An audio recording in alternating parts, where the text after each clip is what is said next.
Salut à tous, j'espère que vous allez tous très bien. Comme vous avez pu le voir dans le titre, on se retrouve aujourd'hui pour une vidéo dans le passé. On va faire un bond dans le passé, vers les années 2000-2010. Mais je vais pas vous parler de BlackBerry, de la coupe à la Justin Bieber, de la tectonique, de Diddle, du bruit de Windows au démarrage, de tragédie ou de colonel réel. On va pas parler de tout ça, même si c'est des choses qui doivent vous rappeler quand même pas mal de souvenirs. On va se concentrer sur le style, sur les vêtements, sur le style vestimentaire des années 2000-2010 qui ont complètement ravagé les tenues, qui ont complètement ravagé toutes les notions de mode qui existent. Et vous allez voir, vous allez vous souvenir de plein de trucs. Et à mon avis, vous auriez préféré laisser ces souvenirs un peu enterrés parce que ça va piquer. Le premier truc qu'il y avait à cette époque-là, qui me vient à l'esprit comme ça, c'était la marque Baby Mello. Je sais pas si vous vous souvenez. Voilà, ça ressemblait à ça. En gros, c'était des vieux pulls avec des petits singes dessinés avec des paillettes. Et bah, c'était ridicule. Franchement, on dirait un truc qui sort d'un vieux marché au souk ou d'un vieux marché asiatique qu'on achète à 1 euro. Franchement, expliquez-moi, c'est juste un pull avec un singe avec des paillettes, quoi. Enfin, et un bébé singe, d'où le Baby Mello. Et clairement, les mecs qui avaient ça, c'était des gros kékos, c'était des gros kékés, la petite coupe à la Justin Bieber et tout.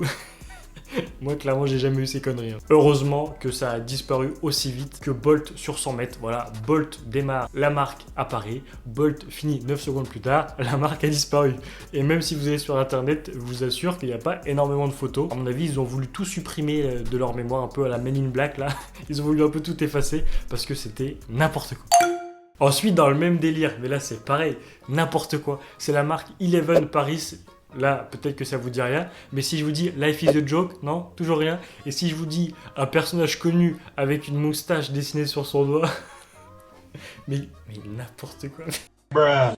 Mais franchement, je me mets à la place du mec qui a eu l'idée. Il allait voir son patron. Son patron lui a demandé, bon alors, qu'est-ce que tu m'as préparé là pour cette réunion? Est-ce que tu as une idée de business un peu qui peut nous faire devenir riche? Et le mec il s'est dit, pas de souci. On va prendre un t-shirt blanc, gris ou noir, très basique. On va foutre un énorme rectangle dégueulasse en plein milieu. Sur le triangle, on va mettre la photo de quelqu'un de connu. Voilà, Kanye West, Justin Bieber, Rihanna, et j'en passe. On va mettre la photo de quelqu'un de connu. Il va mettre son doigt comme ça, et on va dessiner une moustache sur son doigt. Mais quelle idée de génie il a eu! Non mais franchement, enfin, clairement c'était ridicule, mais quelle idée de business pourrie. Et encore une fois, heureusement que ça a disparu assez vite. C'était les mêmes personnes qui portaient ces t-shirts là que les pulls Baby Mello en fait. C'était les gros kékés. Tu vois, le petit t-shirt, Life is a joke, petite chemise ouverte, petit pull, petite coupe à la Justin Bieber. Et d'ailleurs, je sais que mon frère, il en avait eu un. Donc comme quoi on fait tous des erreurs. Jérém, si tu passes par là, heureusement que t'as bien changé. Troisième chose qu'il y avait dans les années 2000-2010, c'était la marque qui existe encore, mais bon, on la voit pas trop, la marque Abercrombie. Alors déjà, tous les pulls Abercrombie avec le A et F, avec marqué Abercrombie en gros sur le bras, toutes les filles qui avaient des jogging, des trucs de sport, des survêtements Abercrombie, il y en avait vraiment partout. Et pareil sur le business, le marketing, ils ont fait fort quand même. Hein. Foutre des mannequins à poil à l'entrée du magasin à Paris, ah bah ça a fait faire des photos. Hein. Et le pire, c'est que ça coûtait quand même assez cher et que c'était vraiment pas de la bonne qualité, ils étaient hyper épais et j'avoue, mea culpa, j'ai déjà eu un sweat Abercrombie pour un de mes Noëls et le pire, c'est que aux manches, je sais pas pour vous, mais en fait moi ça se désintégrait, comme si le tissu de la manche vraiment se désintégrait de partout et moi je me disais, non mais t'inquiète Ivan, ça fait un petit côté baroudeur, ça fait un petit côté roots, un petit côté négligé, ça fait cool et tout, ouais bah non, le seul truc qui était cool dans l'histoire, c'était le chiffre d'affaires de la marque parce que moi j'avais rien de cool avec un sweat avec des trous dans les manches. Ensuite, quatrième chose qu'il y avait à cette époque-là, les coupes baggy. Heureusement que ça a disparu. Alors là, pareil, si on grossit le trait, le concept c'est quoi? Tu prends un jean trop grand, exprès, tu le laisses tomber, parce qu'il faut pas qu'il tienne non plus sur ta hanche. Tu laisses tomber le jean au niveau de mi-fesse. Mi-fesse. Bas de fesse, non. Mi-fesse c'était bien. Tu laisses tomber le jean mi-fesse, comme ça on voit la moitié de ton caleçon avec des vieux Spider-Man ou des trucs bizarres dessus. Ensuite, concernant la longueur du pantalon, non, ne va pas faire de retouche. Il faut que le pantalon s'écrase sur ta chaussure.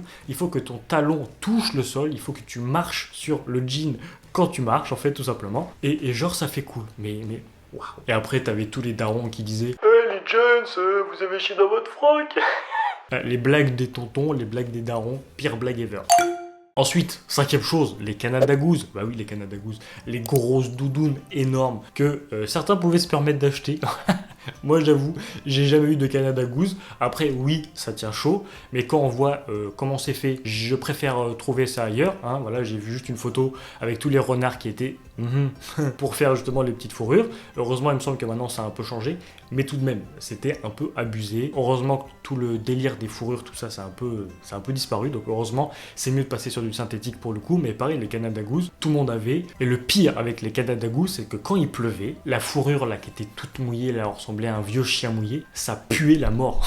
Vraiment, les poils de doudoune là sur la capuche quand il pleuvait, mais c'était dégueulasse, ça sentait vraiment pas bon. Burk.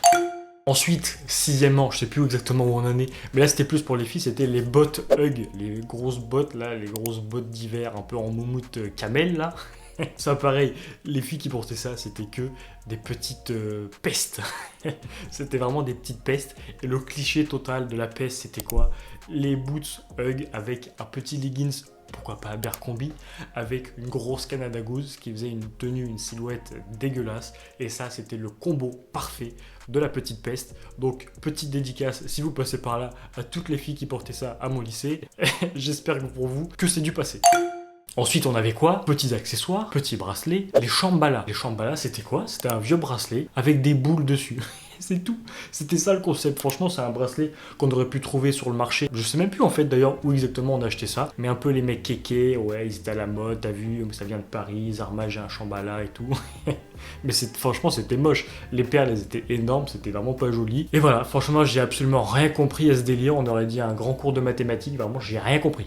Ensuite, on avait un autre truc concernant les chaussures, c'était les Ben Simon et les Victoria. Et là, qu'est-ce qu'on était content. On avait notre paire de pompes qui coûtait 50 balles. Tout le monde en avait, ça nous dérangeait pas. Et quand je pense à aujourd'hui, où même les filles au collège, lycée, les mecs collège, lycée, primaire, ils veulent taper dans des sneakers un peu haut de gamme, vas-y, ils ont l'appli SNKRS, vas-y les Raffles et compagnie, avec des paires à des centaines d'euros. Enfin, moi, quand je repense à mon lycée, clairement, on s'habillait un peu, on s'en foutait un peu, quoi. Je veux dire, c'était pas du tout le centre d'intérêt principal. On s'habillait parce qu'il fallait s'habiller, on faisait des petits efforts pour certains, pour ceux qui voulaient, mais grosso modo, on en avait un peu rien à foutre. Là, maintenant, les jeunes, c'est... Les jeunes, putain, je parle vraiment comme un vieux.